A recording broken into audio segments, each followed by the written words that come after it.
Este contenido fue desarrollado por la Asociación Economía, Sostenibilidad e Interseccionalidad AESI, ONG peruana. Imaginemos por un momento que entramos en la biblioteca más majestuosa, antigua y enorme del planeta. Los techos son altísimos, la luz es perfecta. Suena un sitio idílico, la verdad. Sí, total. Pero al cruzar las puertas de madera, descubrimos un escenario absolutamente desolador. O sea, resulta que alguien ha entrado durante la noche y ha tirado absolutamente todos los libros al suelo. Madre mía, qué desastre. Un caos total. Ha arrancado las cubiertas, ha mezclado las páginas al azar y bueno, ha pegado recetas de cocina baratas con pegamento malo en medio de enciclopedias médicas y encima ha puesto titulares falsos sobre fotografías históricas reales. Bueno, es que eso que describes es literalmente la experiencia diaria de usar el Internet moderno. Exactamente.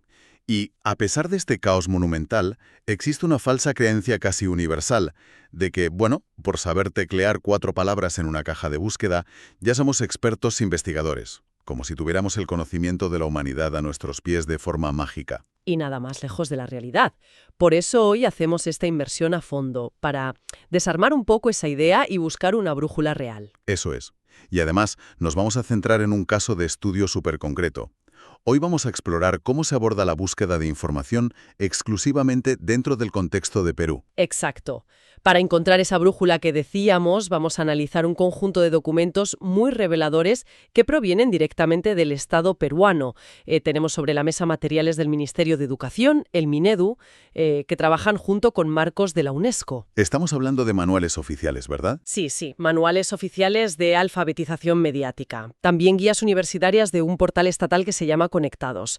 Directrices de uso de Internet del año 2021. Y partes clave del currículo oficial de formación docente peruano. O sea que la misión de nuestro análisis hoy es doble. Por un lado, extraer las tácticas de búsqueda de información más potentes que enseñan estos textos, y por otro, observar cómo un país entero, en este caso Perú, estructura esta habilidad vital para proteger a sus ciudadanos de la desinformación. Totalmente. Porque claro, antes de lanzarnos de cabeza a las tácticas avanzadas o a cómo funcionan los algoritmos, necesitamos mirar el punto de partida físico. La infraestructura. Eso es. Las fuentes detallan un esfuerzo inmenso de infraestructura en Perú. El Minedu realizó distribuciones masivas de tabletas a docentes y estudiantes y publicaron documentos de apoyo como el Fascículo 1, que es una guía gubernamental para integrar esos dispositivos en clase. Pero claro, aquí es donde la política pública choca de frente con la realidad. Porque entregar una tableta sin enseñar habilidades rigurosas de investigación es como soltar a alguien en medio de la densa selva amazónica dándole un machete súper afilado, pero sin brújula ni mapa. Ya ves, una locura. Puede dar tajos a las lianes con mucha energía, o sea, teclear muy rápido, pero inevitablemente terminará caminando en círculos, agotado y perdido. O sea, darle una tableta a alguien no le enseña a investigar. Claro. Y esa desconexión, entre tener el aparato y tener la habilidad mental, es el primer gran obstáculo que aborda el Estado peruano. Y su respuesta estructural para evitar que la gente camine en círculos fue crear Perueduca. Ajá, la plataforma oficial. Sí.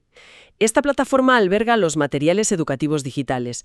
Pero ojo, que no se diseñó como un repositorio inerte donde simplemente amontonan millones de PDFs esperando a que alguien tropiece con ellos de casualidad. No es una carpeta compartida gigante. Exacto.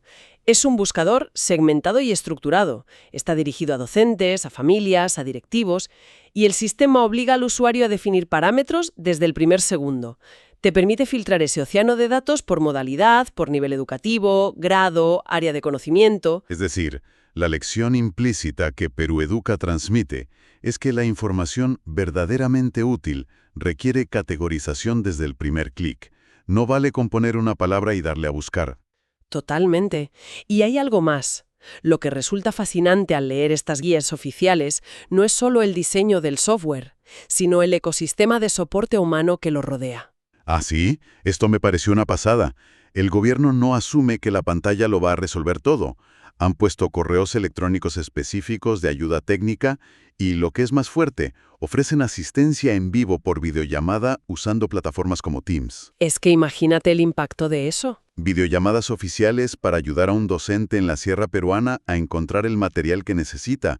es admitir abiertamente que Este la contenido fue alfabetización digital desarrollado por la no ocurre Asociación en el vacío Economía, frente a un cristal Sostenibilidad e frío. Interseccionalidad Claro, yo AESI, como investigadora lo ONG veo peruana. clarísimo. Ese diseño de soporte humano rompe por completo el aislamiento del principiante. Cuando una persona recibe un dispositivo complejo por primera vez, el aparato da más miedo que otra cosa, Genera ansiedad. mucha ansiedad.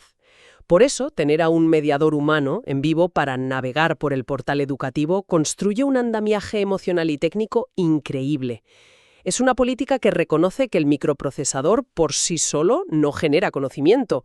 Es el humano el que enciende la chispa. Entiendo perfectamente ese andamiaje inicial para la educación básica.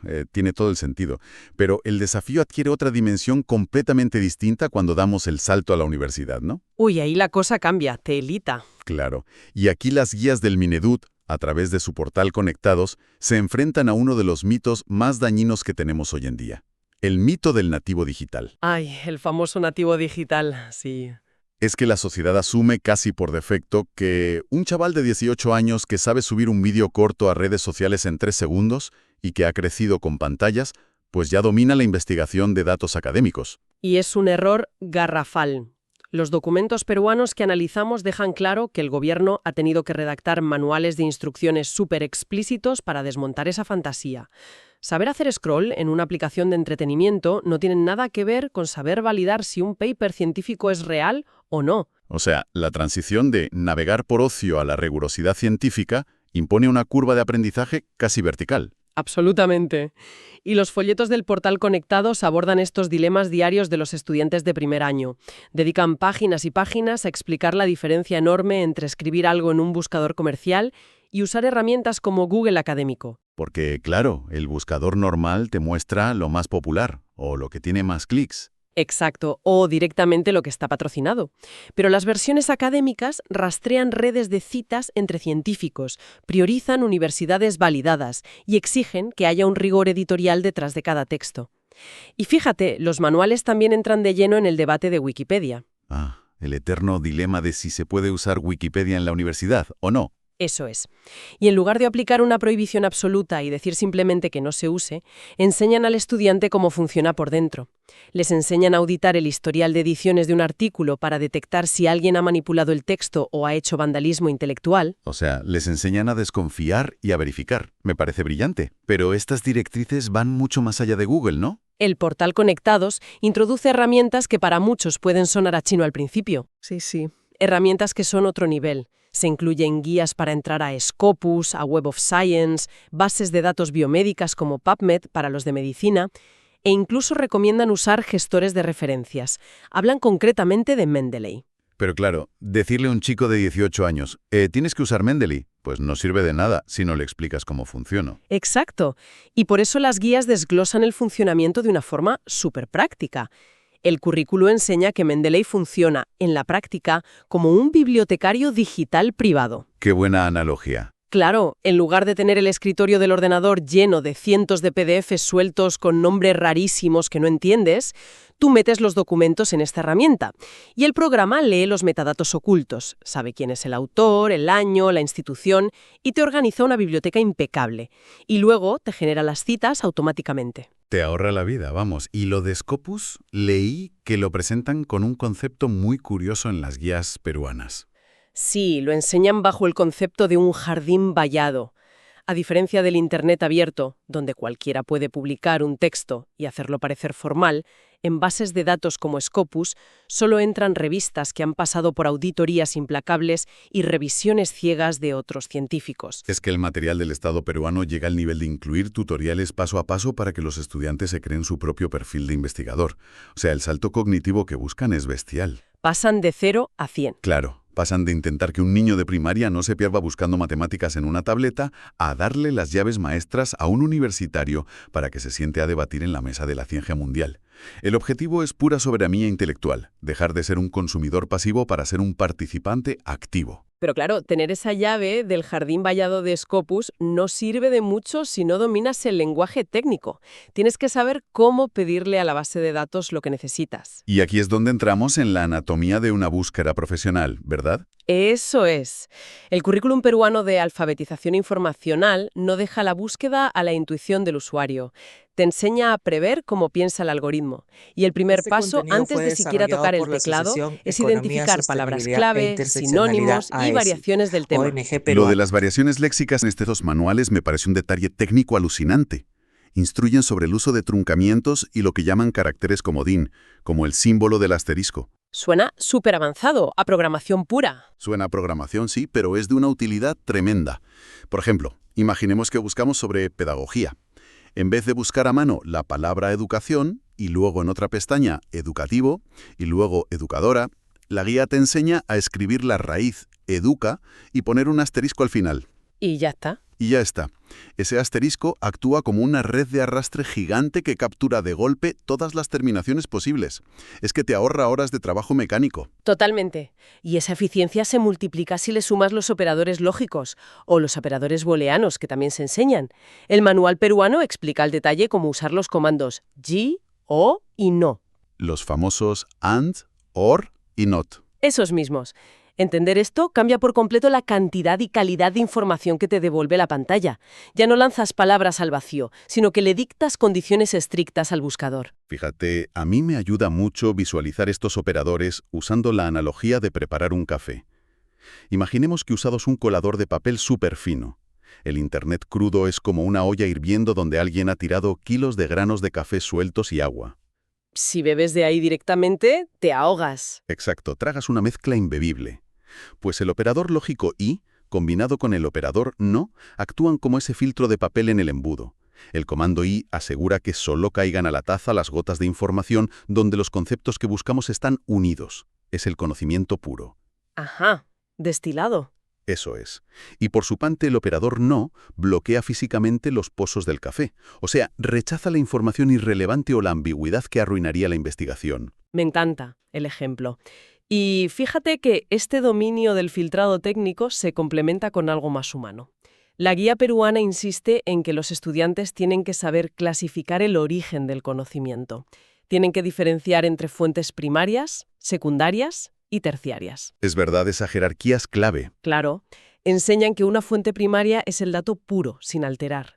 Puede ser el recibo original de una compra del siglo XIX, cifras de una estación sísmica o el texto de un tratado de libre comercio. Y siguiendo esa cadena alimenticia, digamos, la fuente secundaria sería el ensayo de un historiador analizando ese recibo o un economista interpretando el tratado. Exacto.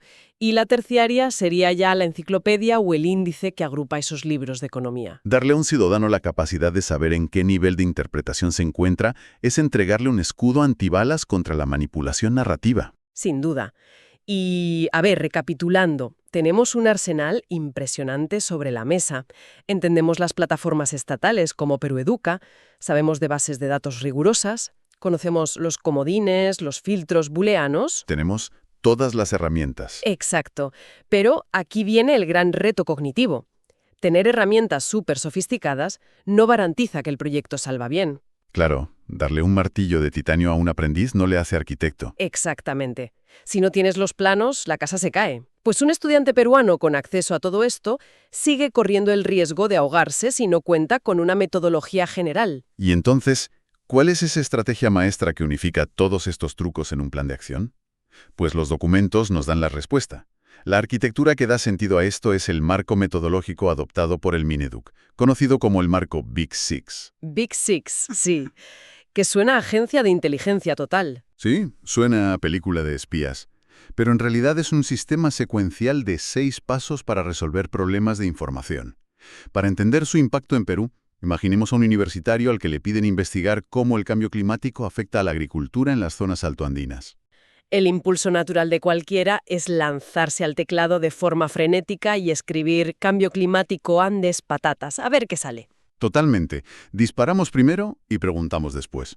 Pues el paso inicial del modelo Big Six interrumpe de golpe ese impulso frenético. La etapa 1 se llama definición del problema. Obliga al estudiante a alejarse del teclado y pensar, ¿qué vacío de información necesito llenar exactamente? Claro, busco datos de lluvia, fotos de satélite o testimonios de agricultores. Exacto. Y al delimitar bien la pregunta, la etapa 2 sale casi sola. Son las estrategias de búsqueda. El estudiante debe elegir el ecosistema óptimo. A lo mejor los datos de los Andes no están en Google, sino en los archivos físicos del ministerio o en un repositorio concreto. El modelo enseña que cada pregunta tiene Este su hábitat contenido fue natural. desarrollado por Ese la énfasis Asociación en la definición Economía, del problema es Sostenibilidad e brutal, porque es el Interseccionalidad error AESI, número uno que comete ONG todo el mundo peruana. en Internet. Abrimos una pestaña a las 2 de la mañana, tecleamos 3 palabras inconexas y esperamos que la máquina nos lea la mente. Y luego intentamos darle sentido a la basura que nos devuelve la pantalla. Tal cual, por eso el Big Six frena esa inercia. Una vez definido el problema y el hábitat, pasamos al paso 3, localización y acceso.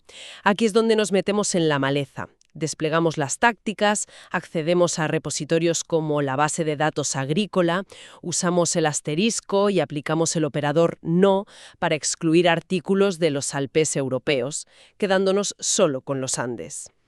Y después de extraer los documentos llegamos al paso 4, que para mí es una barrera de contención intelectual innegociable: la evaluación crítica. Fundamental. Antes de copiar un solo gráfico sobre las patatas, tienes que auditar la fuente. ¿Quién pagó este estudio? ¿El investigador tiene vínculos con empresas químicas o es independiente? Tienes que interactuar de forma agresiva con el contenido, no absorberlo pasivamente. Y una vez superada esa auditoría, pasamos al paso 5, la síntesis. Porque tener 50 papers científicos impecables no sirve de nada si no sabes tejerlos. Claro. Identificar patrones y montar una narrativa que responda a la pregunta inicial. Y el circuito se cierra con el paso 6, la evaluación, que no es la nota que te pone el profesor, sino una autoauditoría severa de tu propio trabajo. Saber si perdiste mucho tiempo, si los filtros fueron muy restrictivos y, sobre todo, comprobar que respetas los derechos de autor y que no hay ni sombra de plagio. Es un mecanismo de desaceleración mental tremendo. Vivimos en un mundo digital diseñado para la inmediatez, que nos premia con millones de resultados en milisegundos. Y el sistema educativo peruano, al inyectar este modelo Big Six en sus educadores, manda un mensaje súper contracultural. La buena investigación exige paciencia y pausa. Es un esfuerzo monumental para transformar la relación de los ciudadanos con el conocimiento. Quieren erradicar al consumidor hipnotizado frente a la pantalla y crear un investigador activo, capaz de domesticar el caos del Internet. Totalmente. Pero justo cuando parece que estamos dominando las reglas de esta biblioteca caótica, el suelo empieza a temblar bajo nuestros pies. Uy, ¿por qué lo dices? Porque se viene un cambio de paradigma tecnológico brutal. La irrupción de los motores de búsqueda con inteligencia artificial generativa amenaza con cambiar todo lo que hemos hablado hoy. Claro, la IA. Eso es. En un futuro muy cercano ya no vas a recibir una lista de enlaces azules donde tú mismo aplicas el paso 3 del Big Six para buscar y extraer datos. En vez de eso, la máquina va a leer, procesar y sintetizar miles de papers en milisegundos y te va a entregar un ensayo único y perfectamente redactado. Una respuesta empaquetada, lista para consumir, que además sonará súper autoritaria y convincente, incluso cuando la máquina esté alucinando datos falsos o mezclando hechos que no tienen nada que ver. Y bajo ese escenario, fíjate, el marco Big Six se enfrenta a su mayor prueba. Si le cedemos a la máquina los pasos de búsqueda, localización y síntesis, el paso número 4, la evaluación crítica, va a dejar de ser un simple paso educativo. Se va a convertir en nuestra única y última línea de defensa para la supervivencia intelectual. O sea, dejaremos de ser recolectores de enlaces para ser auditores implacables de la verdad algorítmica. La capacidad de cuestionar el texto impecable de la máquina será lo que separe el conocimiento real de la manipulación masiva. Estoy convencida de que así será. Pues es una advertencia que impone una reflexión muy seria. Si la humanidad pierde la capacidad de evaluar con contenido fue rigor esa desarrollado por información la ya Asociación masticada que nos Economía, escupen las Sostenibilidad máquinas, e el ciclo de Interseccionalidad la ignorancia AESI, se cerrará sobre ONG peruana. nosotros. Volveremos al punto de partida, perdidos en esa enorme biblioteca con los libros destrozados. Solo que ahora habrá una voz artificial impecable susurrándonos al oído, y no tendremos las herramientas mentales para saber si nos cuenta la verdad o si se está inventando el mundo. Este contenido fue desarrollado por la Asociación Economía, Sostenibilidad e Interseccionalidad AESI, ONG peruana.